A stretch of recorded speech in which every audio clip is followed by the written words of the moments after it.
Assalamualaikum warahmatullahi wabarakatuh. Baik teman-teman kelas PAI D, E, dan F, marilah kita mulai perkuliahan hari ini dengan bersama membaca basmalah. Bismillahirrahmanirrahim. Karena materinya sama dan juga pertemuannya juga sama, tidak ada perubahan RPS kecuali tugas. Jadi untuk perkuliahan hari ini saya buatkan rekaman. Silahkan nanti teman-teman bisa mendengarkan dan memahami.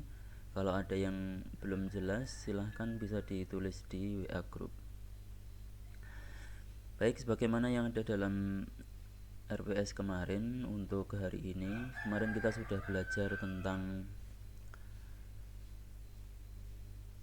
pengantar metodologi penelitian yang terkait dengan metode ilmiah, pengetahuan, ilmu pengetahuan, dan juga pandangan dunia filosofis. Hari ini kita akan mendiskusikan tentang desain penelitian, atau ada yang menyebutnya rancangan penelitian atau strategi penelitian, sama saja sebenarnya.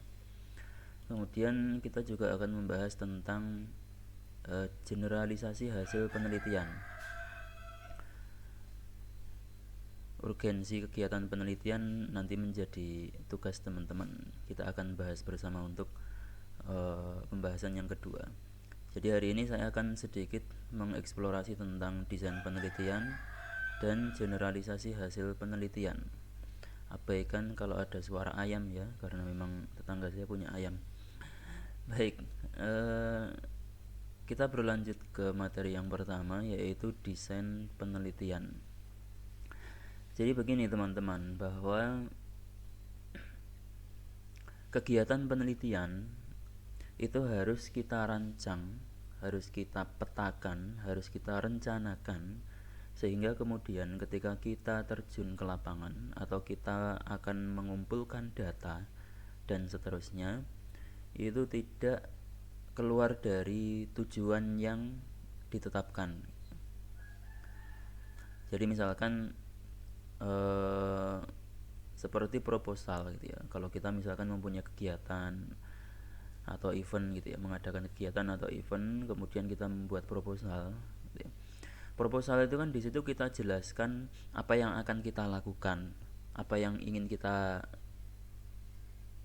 tujukan, tujuan apa yang kita inginkan, kita harapkan.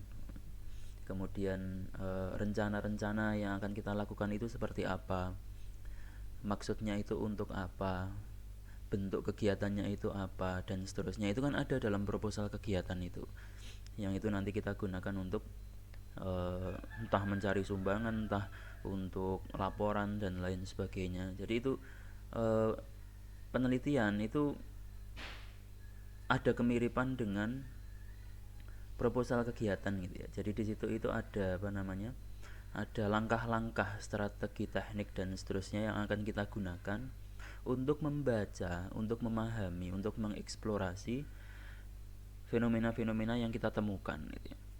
Mengeksplorasi kehidupan nyata subjek penelitian gitu ya.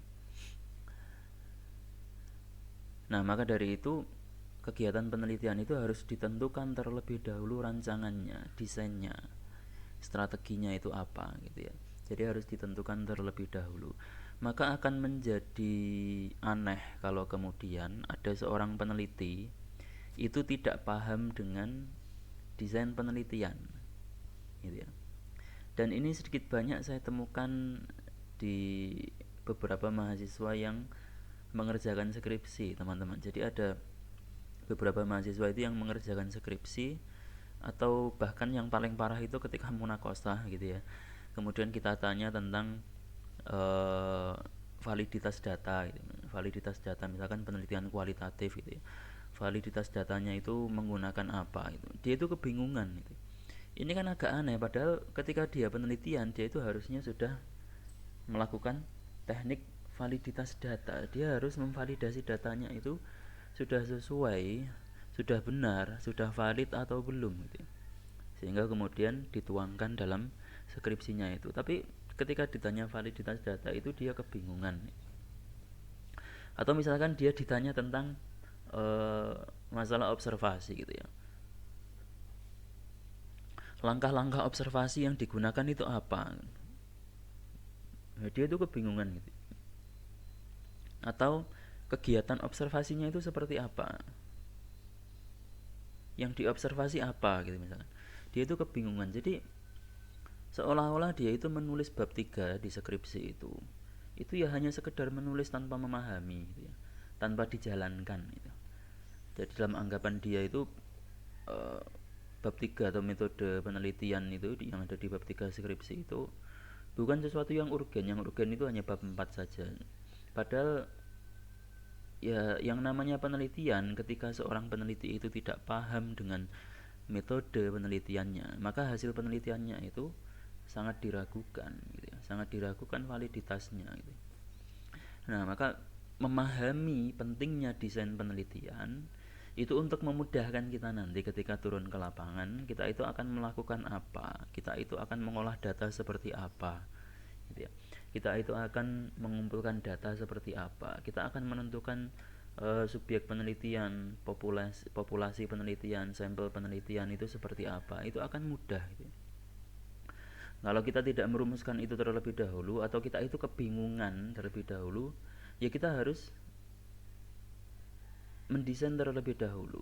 Jadi menentukan terlebih dahulu, nanti saya ketika terjun ke lapangan, yang akan saya lakukan adalah bla bla bla, subjek yang akan saya teliti adalah bla bla bla, populasi yang akan saya jadikan sampel adalah bla bla bla, dan seterusnya gitu. Jadi pentingnya desain penelitian itu di situ. Jadi jangan jangan kemudian nanti ketika teman-teman menulis bab 3 ketika sudah mengerjakan skripsi itu, kemudian asal copy paste gitu aja dari kakak tingkatnya itu ya. Kemudian ketika ditanya, loh kenapa sampean menggunakan penelitian kuantitatif misalkan, tidak bisa jawab, itu kan agak mengerikan gitu ya. Jadi dia itu nggak tahu kenapa dia itu menggunakan penelitian kuantitatif gitu ya. Atau apa kaitan tema penelitian itu dengan penelitian kualitatif gitu. Tidak bisa menjawab, tidak bisa menjelaskan. Ini juga creepy sekali, mengerikan sekali gitu ya. Jadi jangan sampai ini terjadi pada teman-teman semua. Jadi harus paham desain penelitian, harus paham, karena itu nanti menjadi alat, ya, menjadi alat bagi teman-teman untuk memahami, mengeksplorasi, mendeskripsikan, menjelaskan fenomena-fenomena yang kita temukan. Baik, desain penelitian sebagaimana di rencana pelaksanaan pembelajaran yang bisa diakses di Wiklas. Jadi penelitian yang kita bahas itu ada 3, ada kuantitatif, kualitatif, dan campuran. Sekali lagi mengulang, penelitian campuran, sebenarnya penelitian ini agak susah untuk digunakan, apalagi bagi mahasiswa S1. Jadi ini mengulang saja. Tapi kalau teman-teman nanti mau menggunakan ini ya monggo silahkan. Agak susahnya itu ya karena yang namanya campuran itu berarti nanti kita akan mengkorelasikan gitu ya, menggunakan secara bersamaan atau berkelanjutan antara penelitian kuantitatif dan kualitatif, dan atau sebaliknya gitu ya. Itu penelitian campuran. Jadi bisa jadi waktunya itu agak lama, terus kemudian olah datanya itu agak sedikit ribet dan seterusnya itu. Tapi hasil yang dicapai untuk penelitian campuran ini memang bagus gitu ya, memang bagus karena dia memadukan antara desain penelitian kuantitatif dengan kualitatif. Baik, nanti untuk lebih jelasnya tentang pengertian masing-masing penelitian ini kita bahas minggu depan di metode penelitian 2 gitu. Nah, untuk penelitian kuantitatif, rancangan-rancangan yang umum digunakan atau yang banyak disepakati oleh berbagai madhab penelitian. Sekali lagi catatan bagi teman-teman bahwa bisa jadi desain penelitian yang saya tuliskan di sini itu berbeda dengan desain penelitian menurut beberapa madhab penelitian yang lain gitu ya. Eh, saya lebih cenderung menggunakan madhabnya Creswell. Saya lebih cenderung menggunakan madhabnya Creswell, walaupun dalam banyak teori saya juga mengutip dari Profesor Sugiono dari UNY, Universitas Negeri Yogyakarta. Tapi lebih banyak hal yang lain gitu ya. Saya lebih sering mengutip dari teori-teorinya Creswell, gitu. John W. Creswell. Jadi yang saya tulis di sini itu kebanyakan itu saya ambil dari buku-bukunya Creswell. Bisa jadi nanti di apa namanya buku-buku yang ditulis oleh guru-guru besar dari berbagai universitas di Indonesia itu bisa jadi berbeda. Nah, kembali ke pembahasan kemarin bahwa metode penelitian itu mempunyai madhabnya masing-masing dan bisa jadi tidak sama antara satu perguruan tinggi dengan perguruan tinggi yang lain gitu. Jadi kalau teman-teman di sini punya pedoman skripsi, kemudian di kampus sebelah juga punya pedoman skripsi, kok beda gitu ya. Itu tidak usah heran, tidak usah gumun, tidak usah kemudian merasa bahwa kampus yang lain lebih baik, kampus saya tidak baik, itu tidak perlu. Jadi sudah ada madhabnya sendiri-sendiri. Kalau kemudian terjadi saling kritik ya itu wajar gitu ya. Namanya alat gitu ya.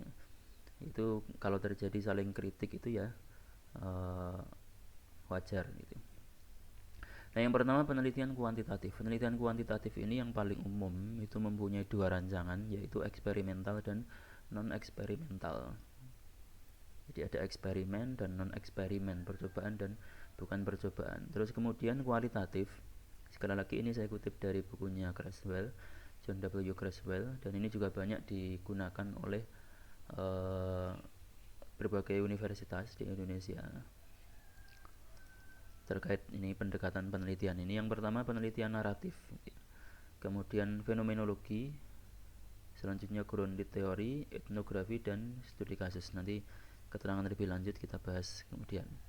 Kemudian untuk penelitian campuran itu rancangan penelitiannya ada konvergen, sequential explanatory, kemudian ada sequential exploratory. Ini nanti hanya beda mana yang didahulukan antara kualitatif dan kuantitatif gitu ya. Nanti kita bahas lagi. Kemudian yang terakhir transformatif, embed atau multiphase. Nah, ini rancangan-rancangan penelitian. Teman-teman bisa memilih salah satu mana yang paling cocok dengan kecenderungan teman-teman semua nanti ketika mengerjakan skripsi. Oh, saya sukanya eksperimen, ya silahkan ambil rancangan-rancangan eksperimen. Nanti ada apa namanya rancangan-rancangan eksperimen itu apa saja, kemudian rancangan-rancangan eksperimen, nah itu apa saja kira-kira. Kemudian ada misalkan penelitian naratif itu kira-kira cocok untuk apa dan seterusnya. Nanti akan kita bahas.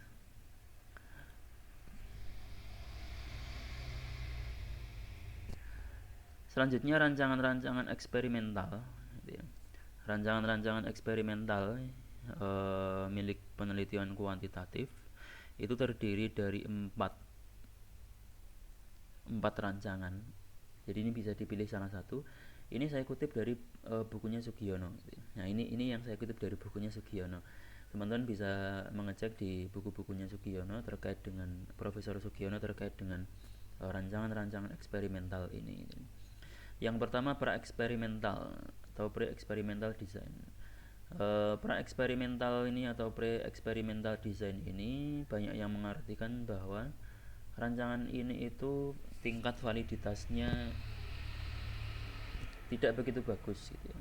Karena variabel yang diteliti pengaruhnya itu tidak berasal dari satu variabel independen gitu ya, tapi dari beberapa faktor yang lain yang bisa masuk gitu ya. Nah, untuk penjelasan lebih lanjut nanti kita bahas minggu depan. Kemudian eksperimental sebenarnya true experimental design gitu ya. Nah, di eksperimental sebenarnya ini sudah berlaku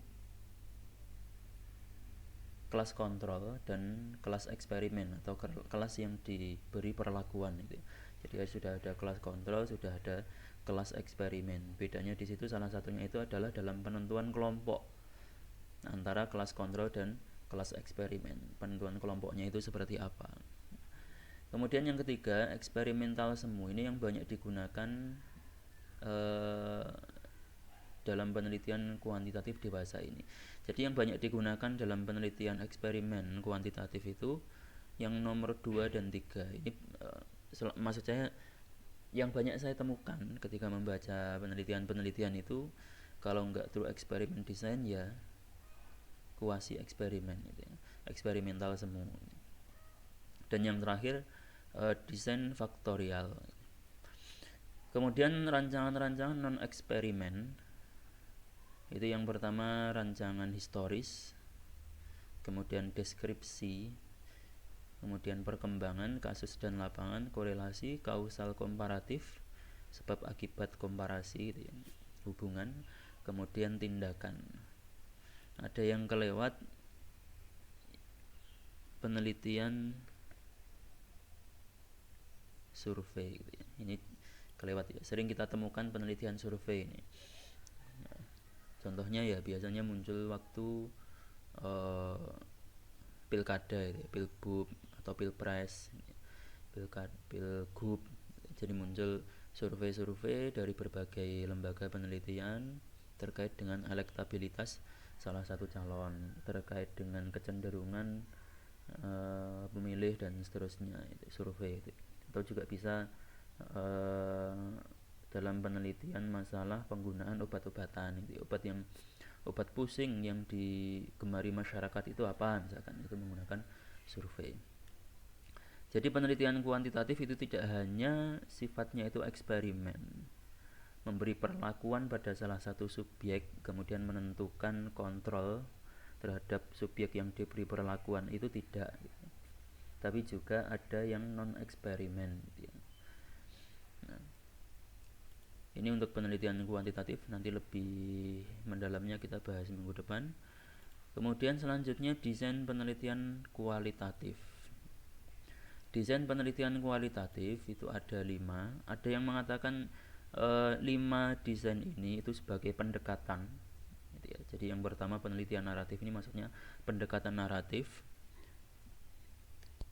Kemudian pendekatan fenomenologi, grounded teori, etnografi, dan studi kasus. Nah, pendekatan naratif itu fokus pada narasi.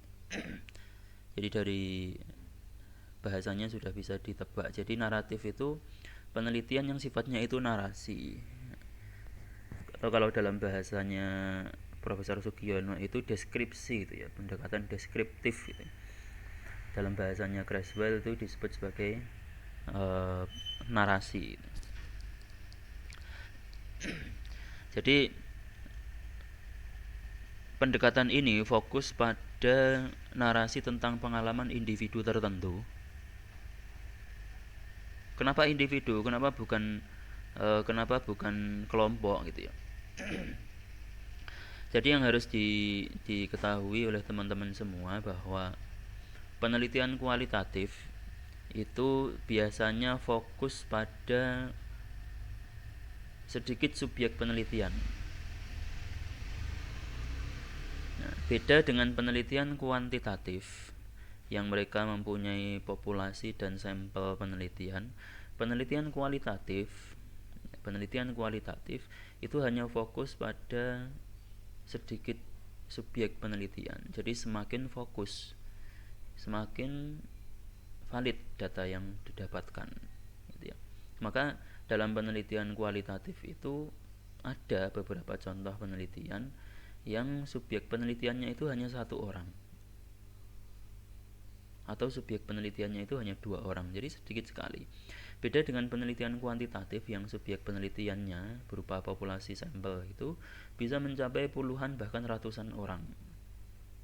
Apalagi kalau pilpres gitu ya, subjek penelitiannya itu bisa mencapai ribuan orang gitu. Jadi ada satu lembaga penelitian, dia mempunyai banyak cabang di berbagai kota, kemudian dia mengerahkan semua sumber daya manusianya untuk membuat sampel dari populasi di masing-masing kota, kemudian menyebarkan angket.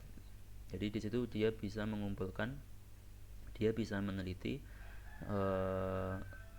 ribuan subjek penelitian. Nah, penelitian kualitatif itu sebaliknya. Jadi semakin fokus pada subjek yang terbatas, maka data yang didapatkan itu semakin valid. Maka dalam penelitian kualitatif itu berlaku kedekatan antara peneliti dengan subjek yang diteliti. Dalam penelitian kuantitatif itu tidak berlaku kedekatan antara peneliti dengan subjek yang diteliti. Jadi penelitian kuantitatif walaupun tidak ada pertemuan antara peneliti dengan subjek yang diteliti, itu tidak masalah. Tidak masalah. Jadi kalau saya menyebarkan angket menggunakan Google Form misalkan, kemudian saya share kepada mahasiswa gitu ya, tanpa saya harus bertemu langsung dengan mereka, itu nggak masalah. Karena yang saya analisa itu adalah apa yang mereka tuangkan dalam Google Form yang saya share tadi itu. Nah, kalau penelitian kualitatif itu berlaku kedekatan antara peneliti dengan subjek yang diteliti. Karena apa? Ketika sudah ada kedekatan personal antara subjek penelitian dengan peneliti, maka tidak ada lagi yang ditutup-tutupi oleh subjek penelitian ini terkait apa yang diteliti oleh peneliti. Gitu ya. Sama seperti orang jatuh cinta itu ya. Jadi antara pacar dengan pacarnya itu tidak akan ada saling menutup-nutupi ya, secara teori gitu ya. Tidak ada saling menutup-nutupi. Bahkan bisa jadi tukeran akun FB, tukeran akun IG, tukeran akun Twitter dan lain sebagainya gitu. Jadi tidak ada lagi yang ditutup-tutupi. Karena sudah ada kedekatan emosional. Nah, itu berlaku dalam penelitian kualitatif. Nah, kembali ke pendekatan ini, ke rancangan ini. Jadi yang pertama dari penelitian kualitatif itu rancangan penelitiannya itu adalah penelitian naratif. Penelitian naratif, mengulangi lagi penjelasan saya tadi bahwa penelitian ini berfokus pada narasi tentang pengalaman individu tertentu. Jadi misalkan salah satu pertanyaannya itu adalah bagaimana perjalanan hidup dari si A gitu ya. Bagaimana perjalanan hidup dari si A. Nah, ini untuk menarasikan tentang biografi si A misalkan. Jadi berlaku dalam penelitian biografi seseorang gitu ya. Maka kemudian dinarasikan. Atau bagaimana persepsi si A tentang fenomena yang dia temukan. Jadi di situ dari pertanyaan yang dia tanyakan, yang peneliti tanyakan kepada subjek, itu kemudian peneliti melakukan narasi, gitu ya, mendeskripsikan apa yang diungkapkan oleh subjek penelitian. Nah, pendekatan naratif ini banyak sekali dilakukan oleh teman-teman mahasiswa. Jadi banyak saya temukan teman-teman mahasiswa itu pendekatan yang digunakan ketika menggunakan penelitian kualitatif itu menggunakan pendekatan naratif ini. Walaupun di bab 3-nya itu tidak secara spesifik menyebutkan pendekatan naratif gitu. Ada yang menulisnya itu kualitatif deskriptif gitu. Ada yang menulis seperti itu. Walaupun ketika ditanya kenapa kok deskriptif itu mereka tidak bisa menjawab gitu. Jadi naratif itu menarasikan pengalaman individu tertentu. Udah itu bisa digarisbawahi. Nanti penjelasan selanjutnya kita bahas minggu depan. Terus kemudian fenomenologi. Nah, fenomenologi itu terkait dengan kepercayaan-kepercayaan yang ada dalam masyarakat.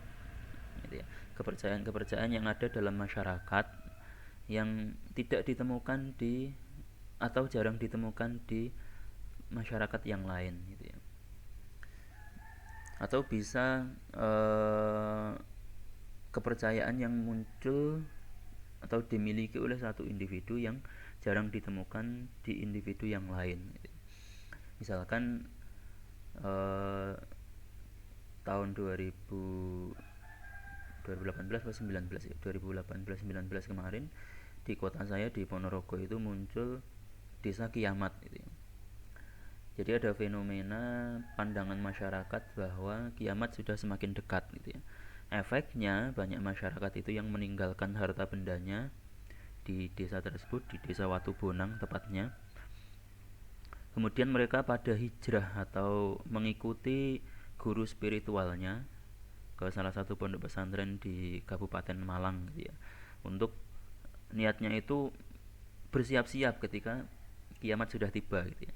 Makanya kemudian muncul fenomena desa kiamat. Jadi kepercayaan terhadap terhadap kiamat kemudian memunculkan efek tertentu, yaitu meninggalkan harta bendanya, menjual dan seterusnya tadi itu. Ini fenomenologi. Kemudian grounded teori. Nah, grounded teori ini penelitian yang digunakan untuk membuat atau menentukan, merumuskan teori baru atau pengembangan teori gitu ya, pengembangan teori yang bisa diaplikasikan, yang bisa diterapkan secara luas gitu ya, yang bisa diterapkan secara luas gitu ya, bisa diterapkan di subjek yang lain atau menjadi dasar ya, menjadi dasar bagi banyak subjek.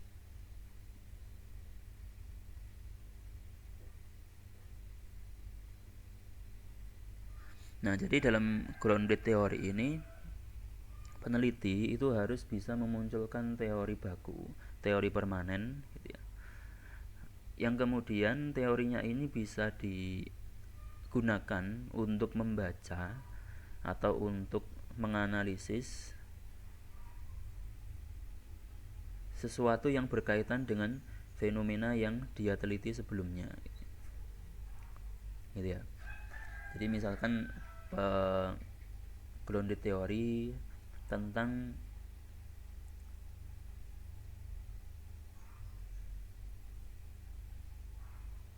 kemampuan atau kecocokan atau pandangan masyarakat tentang calon presiden ya, misalkan ya.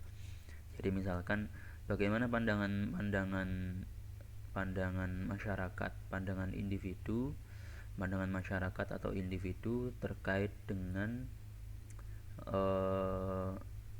kualifikasi seorang presiden gitu ya. Nah, dari pandangan itu kemudian dirumuskanlah sebuah teori yang nantinya itu menjadi undang-undang misalkan. Jadi teori yang kemudian menjadi undang-undang.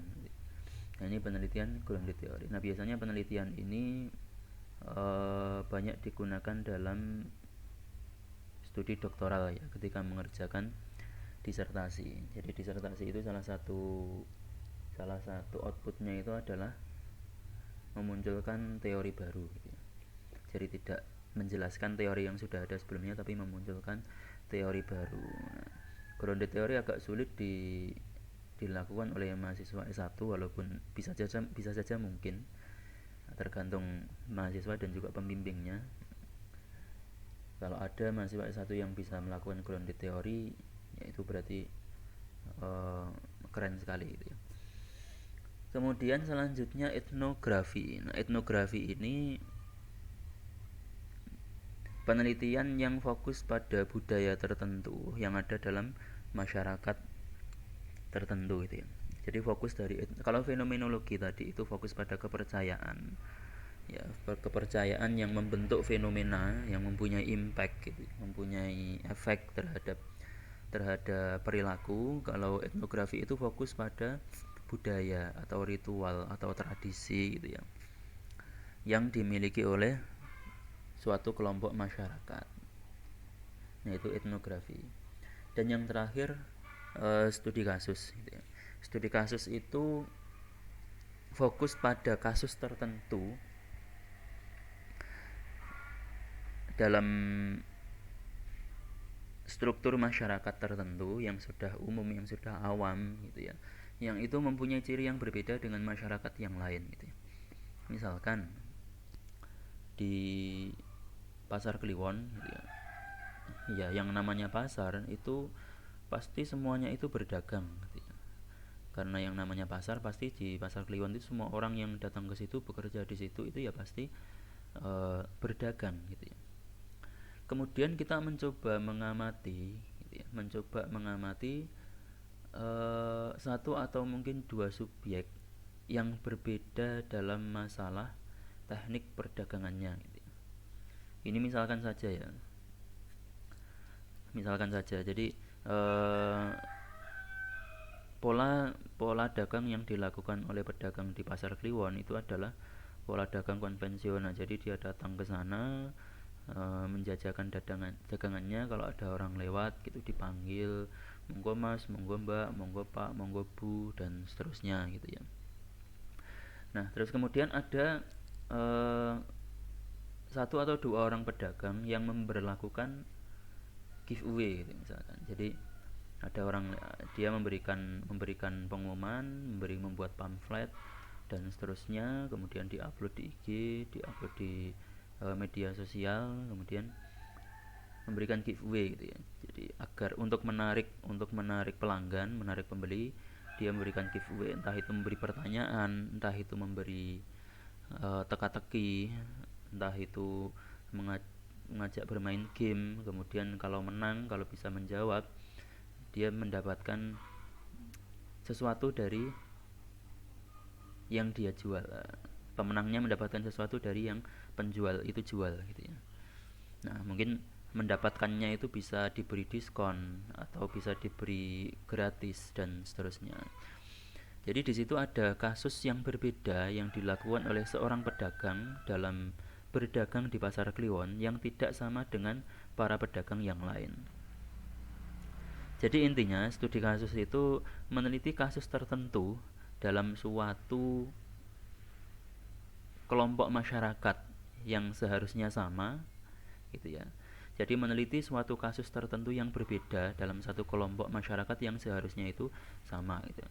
Nah tadi contohnya ya tadi, jadi pedagang, orang berdagang itu kan rata-rata sama kan, pola perdagangannya kan sama. Nah ada satu yang berbeda, yaitu memberikan giveaway gitu misalkan kepada para pembeli. Ini contoh saja ya. Kemudian yang terakhir, desain penelitian campuran. Yang pertama, eh, konvergen gitu ya. Desain penelitian konvergen, pendekatan konvergen. Nah, pendekatan konvergen ini merupakan desain penelitian yang menggabungkan antara data kuantitatif dan kualitatif secara bersamaan. Jadi dia meneliti satu subjek penelitian atau satu populasi penelitian, dia kumpulkan secara bersamaan. Jadi menggunakan teknik kualitatif dan juga menggunakan teknik kuantitatif secara bersamaan. Nah, kemudian hasilnya dia gabungkan, dia analisis secara komprehensif juga bersamaan. Jadi dia gabungkan, komparasikan, dia korelasikan data yang dia temukan menggunakan teknik kualitatif dan kuantitatif tadi, kemudian dideskripsikan, diinterpretasikan, dianalisis dan seterusnya. Kemudian sampai pada tahap generalisasi secara bersamaan, tidak tidak berurutan. Nah, itu konvergen. Kemudian sequential explanatory. Sequential explanatory ini antara penelitian kualitatif dan kuantitatif itu dilakukan secara berurutan. Nah, penelitian yang dilakukan terlebih dahulu itu adalah penelitian kuantitatif. Nah, model analisis atau hasil yang digunakan untuk menganalisis data kuantitatif tadinya itu menggunakan model kualitatif gitu ya. Jadi mungkin pengumpulan datanya itu menggunakan angket dan seterusnya, tetapi analisisnya itu menggunakan analisis kualitatif, termasuk ketika menyusun laporan penelitiannya gitu. Jadi dia menggunakan teknik kuantitatif terlebih dahulu, kemudian analisis deskripsinya dan seterusnya itu menggunakan kualitatif. Kemudian sequential exploratory. Nah, ini kebalikan dari sequential explanatory. Jadi yang digunakan terlebih dahulu itu adalah fase kualitatif gitu ya. Jadi dia bertanya kepada banyak sekali partisipan gitu ya. Kemudian menganalisis menggunakan analisis kuantitatif gitu ya. Nah, biasanya hasil dari pertanyaan-pertanyaan itu kemudian dia jadikan instrumen sehingga bisa dianalisis menggunakan data statistik gitu ya. Jadi dia menanyai banyak orang secara kualitatif, bertanya secara langsung ya, bukan kemudian menyebar angket, bertanya secara langsung, mengobservasi, dokumentasi dan seterusnya. Kemudian dia membuat instrumen dari data-data yang dia dapatkan itu. Nah, instrumen itu yang kemudian dia eksplorasi. Nah, yang terakhir penelitian transformatif. Nah, penelitian transformatif ini seperti kemarin dalam pandangan dunia filosofis gitu ya, yang sudah saya jelaskan, pandangan dunia filosofis transformatif itu jadi ada perubahan terkait dengan kebijakan atau keadilan sosial atau pemerintahan gitu ya. Jadi desain penelitian campuran transformatif ini fokus pada pandangan teoritis yang terkait dengan keadilan, terkait dengan kesetaraan, terkait dengan kebijakan yang dilakukan oleh pemerintah gitu ya. Jadi berangkat dari teori tentang keadilan, teori tentang seharusnya kebijakan itu seperti apa gitu ya. Nah, itu transformatif. Nah, untuk penggunaan kualitatif dan kuantitatif dalam penelitian transformatif ini bisa dilakukan secara bersamaan atau berurutan gitu ya. Bisa dilakukan secara bersamaan atau berurutan, tapi fokusnya itu adalah fokus pada transformasi gitu ya, perubahan gitu ya, terkait dengan kebijakan pemerintah, kekuasaan gitu ya. Kemudian embed gitu ya. Ini mirip dengan transformatif, bahwa rancangan yang dilakukan masih terkait dengan kebijakan pemerintah, kebijakan penguasa gitu ya.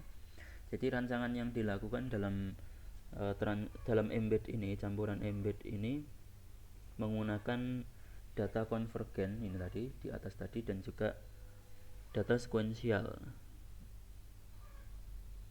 Nah, bedanya kalau transformatif itu fokus pada teori yang sebelumnya sudah ada terkait dengan kebijakan, terkait dengan keadilan dan seterusnya.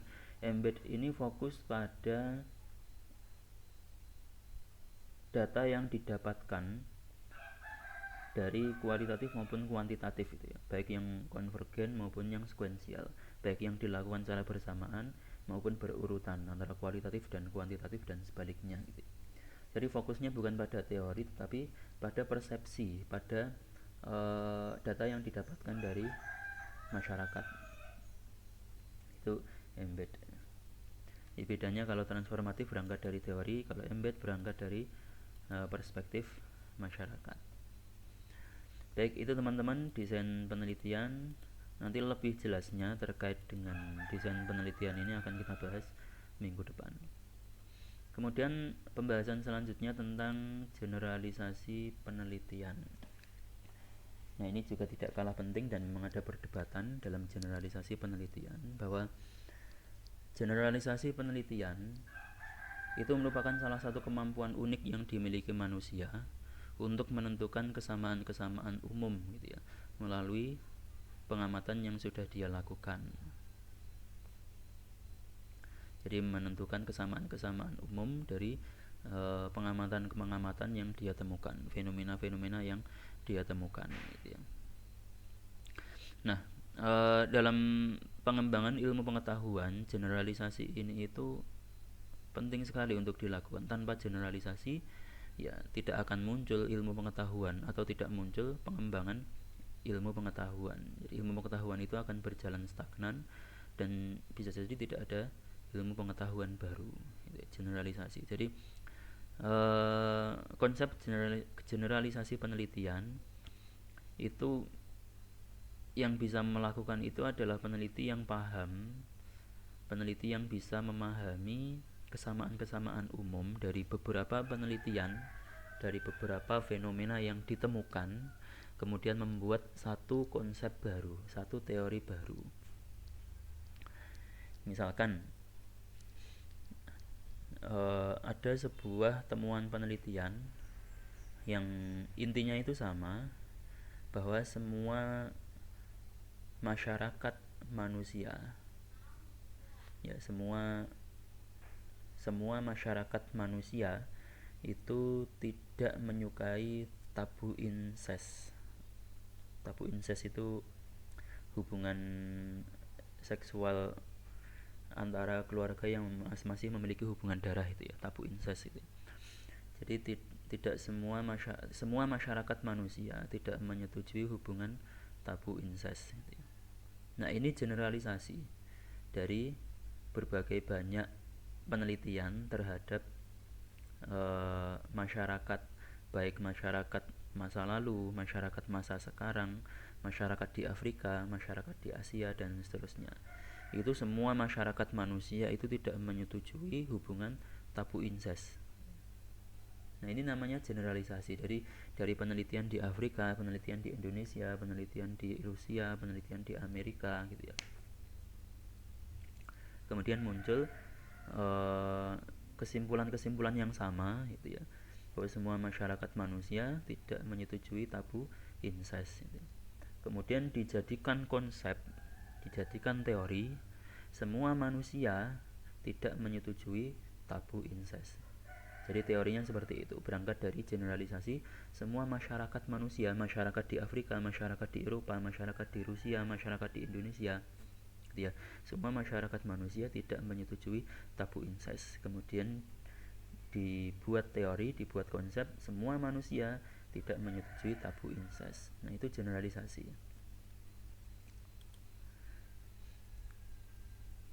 Nah, dalam generalisasi ini ada suatu pernyataan yang logis gitu ya, terkait dengan fenomena yang sudah didapatkan, yang itu melampaui fenomena tersebut, melampaui masyarakat tersebut, melampaui populasi dan sampel yang dia teliti gitu. Jadi yang dia generalisasikan itu bisa diaplikasikan, bisa dikaitkan dengan lebih banyak populasi, dengan lebih banyak sampel, dengan lebih banyak fenomena gitu ya. Misalkan sebelum ke situ, penelitian yang di situ menggunakan prinsip generalisasi ini pada awalnya itu hanya pada penelitian kuantitatif gitu ya. Pada awalnya itu hanya pada penelitian kuantitatif gitu ya. Karena penelitian kuantitatif itu menuntut sampel penelitian, populasi dan sampel penelitian. Subjek penelitiannya itu jumlahnya banyak. Jadi penelitian kuantitatif itu semakin banyak subjek itu semakin bagus. Nah, karena banyak sampel dalam populasi penelitian, maka hasil penelitiannya itu bisa digunakan untuk membaca sampel yang masih mirip karakteristiknya, gitu ya. Sampel yang masih mirip karakteristiknya, misalkan meneliti tentang kecenderungan masyarakat Kudus gitu ya, yang di situ daerahnya sama dengan Demak, sama dengan Pati, sama dengan Rembang, sama-sama Pantura maksudnya. Jadi dia meneliti tentang masyarakat Kudus, kemudian dia mengeneralisasikan hasil penelitiannya itu terhadap masyarakat Kudus itu untuk masyarakat Demak, Pati, Rembang. Judulnya kemudian dia ganti kebudayaan masyarakat Pantura ketika menghadapi bulan Ramadan. karena di situ ada karakteristik yang sama, yaitu sama-sama pantura, kemudian sama-sama banyak mempunyai tokoh baik yang menjadi wali maupun tidak gitu ya. Jadi ada kesamaan-kesamaan karakteristik itu, kemudian dia membuat generalisasi tradisi yang dilakukan masyarakat Pantura ketika mendekati bulan Ramadan. Walaupun yang diteliti itu hanya masyarakat Kudus, tetapi hasil penelitiannya itu bisa digunakan untuk mengakui tradisi yang dilakukan oleh masyarakat Pantura, mulai dari Demak sampai Rembang, misalkan seperti itu. Nah, masyarakat Kudus yang diteliti ini tentu tidak hanya satu orang, gitu ya. Jadi dia membutuhkan banyak sampel dari populasi masyarakat Kudus yang jumlahnya berapa juta ya, gitu ya. Jadi dari populasi masyarakat Kudus kemudian mengambil sampel, kemudian hasilnya itu dia gunakan, dia generalisasi untuk menganggap sama, menyamaratakan masyarakat Pantura yang lain selain Kudus. Jadi tradisi yang dimiliki masyarakat Kudus itu sama dengan masyarakat Pantura yang lain. Maka kemudian dia menggunakan teori tradisi masyarakat Pantura ketika mendekati hari raya. Nah, ini biasanya pada awalnya generalisasi ini digunakan dalam penelitian kuantitatif, tapi sekarang generasi penelitian ini juga digunakan dalam penelitian kualitatif. Nanti kita bahas tentang itu. Nah, jadi melampaui hal yang diamati direkam tadi itu sudah saya contohkan tadi itu ya. Dia hanya meneliti masyarakat Kudus, tetapi yang dikemukakan, pernyataan yang dikemukakan itu untuk masyarakat Pantura karena ada keterkaitan ya, ciri khasnya itu sama antara masyarakat Kudus dengan masyarakat Pantura yang lain. Nah, kemudian yang tidak kalah penting, ketika melakukan generalisasi penelitian sebelumnya, peneliti itu harus mempunyai konsep-konsep atau definisi. Nah, maka dalam penelitian kuantitatif itu peneliti itu harus mempunyai konsep atau teori atau ide atau definisi sebelum dia itu melakukan penelitian. Jadi dia sudah punya teori terlebih dahulu. Maka kalau nanti dia menyusun indikator ya, dalam angket penelitiannya, itu dia tidak kesulitan karena sudah punya teorinya. Peneliti kuantitatif ketika dia tidak paham konsep atau teori yang dia pahami, yang dia akan gunakan untuk melakukan penelitian, maka dia akan kesulitan untuk menyusun angket gitu ya. Merumuskan indikator, merumuskan pertanyaan dari indikator-indikator itu, dia akan kesulitan kalau tidak paham konsep-konsep atau teorinya. Jadi harus paham terlebih dahulu konsep atau definisi. Apakah hanya kuantitatif? Tidak, kualitatif pun juga harus seperti itu. Jadi kualitatif juga harus, peneliti kualitatif itu juga seharusnya paham tentang teori atau konsep yang terkait dengan fenomena yang akan dia teliti, subjek yang akan dia teliti. Nah, generalisasi penelitian itu ada dua macam, ada generalisasi empirik dan teoritik gitu ya. Generalisasi empirik memberikan label pada regularitas alami gitu ya. Jadi itu contohnya itu masyarakat Kudus tadi itu, kemudian memberikan hasil penelitiannya itu dia gunakan untuk memberikan label pada masyarakat Pantura yang lain terkait tradisi ketika memasuki bulan Ramadan. Jadi secara empirik gitu ya, secara empiris yang dia temukan di Kudus dia gunakan untuk memberikan label pada masyarakat Pantura yang lain, menembus hingga melampaui pengamatan tapi jangkauan penjelasannya terbatas gitu ya. Nah, walaupun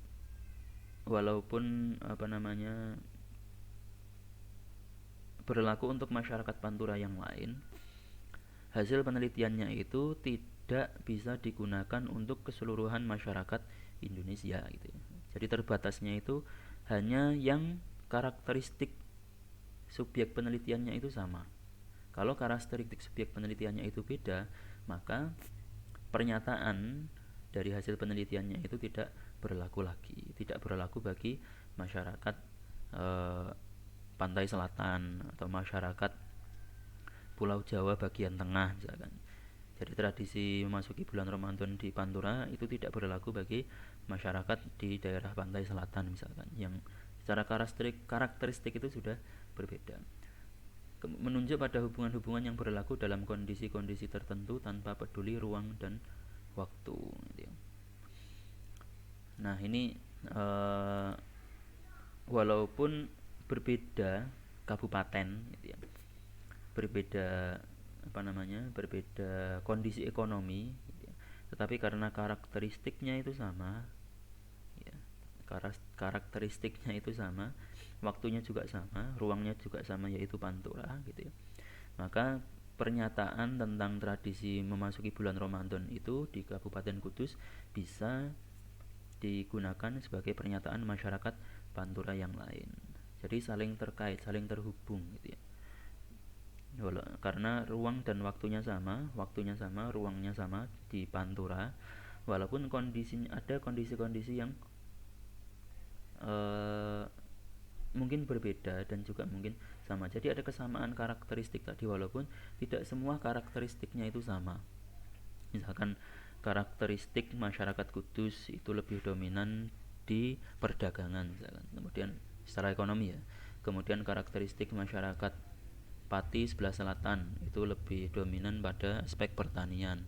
Sebelah utara lebih dominan pada aspek perikanan dan seterusnya. Walaupun ada karakteristik yang berbeda di situ dalam masalah ekonomi, tetapi banyak karakteristik yang sama dari masyarakat Pantura terkait dengan tradisi yang dilakukan ketika memasuki bulan Ramadan. Kemudian generalisasi yang kedua yaitu generalisasi teoritik, memberikan alasan berlangsungnya regularitas. Jadi hasil pernyataan tadi itu kemudian dia gunakan untuk menjadi suatu teori, suatu konsep. Kemudian bisa digunakan secara umum ketika karakteristiknya itu sama Jadi menjadi panduan, menjadi semacam dasar terhadap praktek, terhadap fenomena lain menjadi panduan, menjadi dasar terhadap praktik atau fenomena-fenomena lain Misalkan penggunaan LCD dalam pembelajaran. Penggunaan LCD dalam pembelajaran pada tahun 2000 mungkin belum begitu umum. Jadi masih pada tahun 2000-an belum begitu umum menggunakan LCD dalam proses pembelajaran Nah, kemudian ada satu penelitian yang mengatakan bahwa menggunakan LCD dalam pembelajaran ternyata efektif untuk memotivasi siswa untuk giat belajar. Nah, hasil penelitian ini kemudian digunakan sebagai kebijakan umum, teori umum bahwa proses pembelajaran itu lebih baik menggunakan LCD, menggunakan proyektor. LCD dan proyektor sama menggunakan proyektor. Jadi secara teoritis, teori tentang penggunaan LCD proyektor dalam proses pembelajaran itu bisa meningkatkan motivasi siswa untuk belajar. Nah, ini bisa digunakan secara umum di semua sekolah. Menuntun ke fakta baru dan membuka jalur-jalur baru dalam penelitian.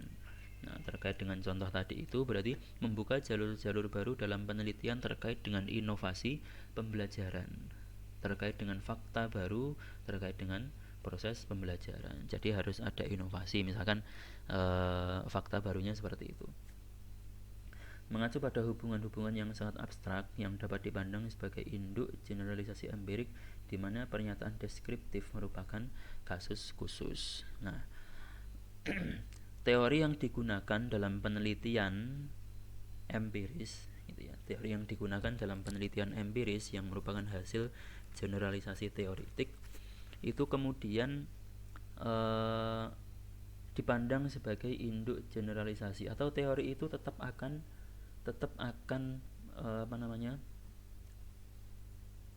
berlaku Misalkan tadi penggunaan proyektor dalam proses pembelajaran tadi itu akan tetap berlaku walaupun kemudian muncul inovasi baru terkait dengan pembelajaran daring. Karena tidak bisa melakukan tatap muka, akhirnya muncul pembelajaran daring. Walaupun muncul pembelajaran daring, teori tentang efektivitas penggunaan proyektor dalam proses pembelajaran itu tetap berlaku. Tetap masih bisa digunakan. Nah, proses pembelajaran daring itu menjadi kasus khusus dari proses pembelajaran, dari inovasi pembelajaran.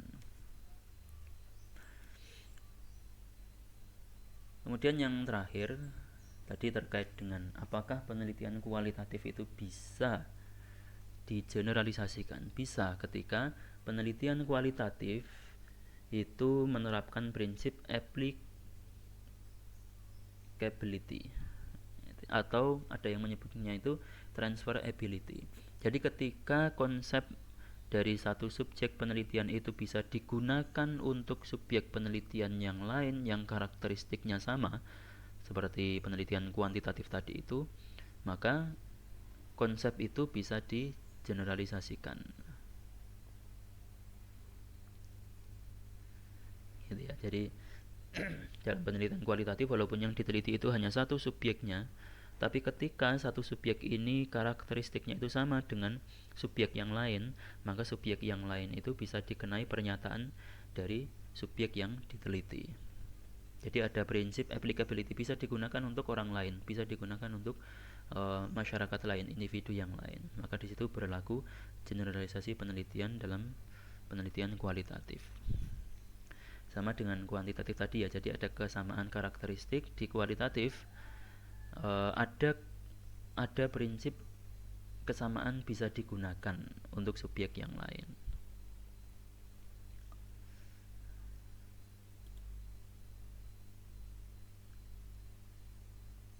Nah, ini untuk kadar keterpakaian penelitian kualitatif itu harus menyajikan 3 hal. Yang pertama, menyajikan deskripsi tebal yang mantap dan rinci, maksudnya benar-benar bisa digunakan untuk subjek penelitian yang lain, ya.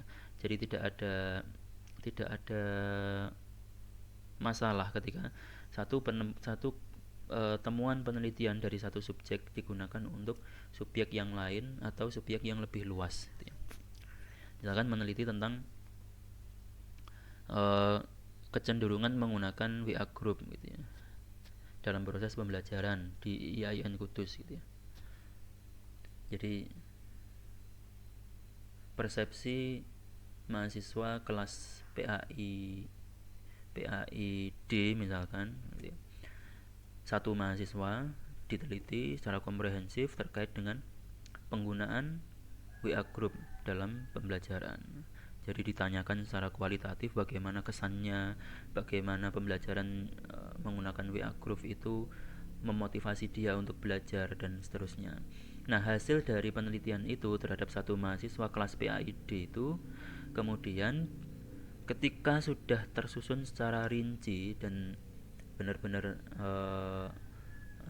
valid datanya, gitu ya, valid, bisa dipertanggungjawabkan, maka itu bisa digeneralisasikan untuk pernyataan yang bersifat umum bagi mahasiswa IAIN Kudus, gitu ya. Jadi dari satu subjek kelas PAID kemudian bisa digunakan untuk mengakomodir secara umum mahasiswa IAIN Kudus terkait dengan penggunaan WA group dalam proses pembelajaran. Kemudian membangun model yang jelas, spesifikasi dan kekhasannya, gitu. Jadi harus ada model yang jelas, gitu ya. Jadi ada karakteristik yang jelas dari satu subjek, kemudian digeneralisasikan, digunakan untuk subjek yang lain. Jadi ada model yang jelas. Misalkan tadi terkait pembelajaran WA group tadi itu, dari satu mahasiswa kelas PAID itu kemudian dia ada kesimpulan bahwa penggunaan WA group itu lebih interaktif, misalkan ada seperti itu. Nah, WA group memang merupakan salah satu sarana komunikasi yang efektif. Jadi berangkat dari teori itu, dia kemudian menyimpulkan bahwa proses pembelajaran di WA Group berjalan interaktif. Jadi ada interaksi yang dibangun oleh dosen dan mahasiswa itu berjalan dengan baik. Nah, di sini modelnya itu jelas, karakteristiknya jelas. Dari WA sebagai alat komunikasi itu kemudian muncul komunikasi yang interaktif. Kemudian melakukan studi silang tempat dan silang kasus. Nah, dalam penelitian kualitatif ini harus ada beberapa penelitian yang berbeda, baik tempatnya maupun kasusnya gitu ya. Jadi kalau digunakan untuk ruang lingkup yang lebih luas gitu ya, maka harus ada studi silang. Misalkan tadi PAID, kemudian dilanjutkan PAIE, dilanjutkan PAIF gitu ya. Jadi hasil 3 kelas PAI itu gitu ya, kemudian diambil konsep yang sama gitu ya. Diambil konsep yang sama yang disetujui oleh subjek dari ketiga kelas itu. Nah, maka baru bisa dilakukan generalisasi penelitian. Baik, nanti kalau kurang jelas silahkan ditanyakan di WA Group. Pada intinya, generalisasi penelitian itu adalah penyamarataan atau memukul rata gitu ya, suatu hasil penelitian terhadap ruang lingkup yang lebih luas gitu ya. Penyamarataan atau memukul rata satu hasil penelitian terhadap ruang lingkup yang lebih luas. Itu secara gampang seperti itu. Baik, selanjutnya urgensi penelitian. Ini menjadi tugas satu baik bagi teman-teman ya, kelas PAID, E dan F ya. Tugasnya yang pertama menyusun urgensi penelitian dalam kehidupan nyata. Silakan dirumuskan. Kemudian yang kedua membuat penjelasan tentang keterkaitan pandangan dunia filosofis, metode ilmiah, dan ilmu pengetahuan dan pengetahuan. Jadi keterkaitan pandangan dunia filosofis dengan metode ilmiah dengan ilmu pengetahuan dan pengetahuan. Tugas dikerjakan secara kelompok. Silahkan membuat kelompok 3-4 orang. Tugas dikumpulkan dalam bentuk PPT atau PDF dengan audio penjelasan atau bisa menggunakan perekam layar gitu. Yang penting ada audio penjelasannya. Nah, audio penjelasan itu bisa berbentuk diskusi atau tanya jawab atau presentasi. Silahkan bisa dipilih salah satunya. Nah, tiap anggota kelompok wajib memberikan penjelasan. Jangan sampai ada anggota kelompok yang tidak saya temukan suaranya. Nah, tugas dikumpulkan minggu depan. Baik, itu nanti kalau ada yang kurang jelas silahkan ditanyakan di WA Group. Baik teman-teman, itu untuk penjelasan kita hari ini, pembahasan kita hari ini. Ada kurang lebihnya dari saya, mohon maaf. Mari kita akhiri dengan bersama membaca hamdalah. Alhamdulillahirabbil alamin. Saya akhiri. Assalamualaikum warahmatullahi wabarakatuh.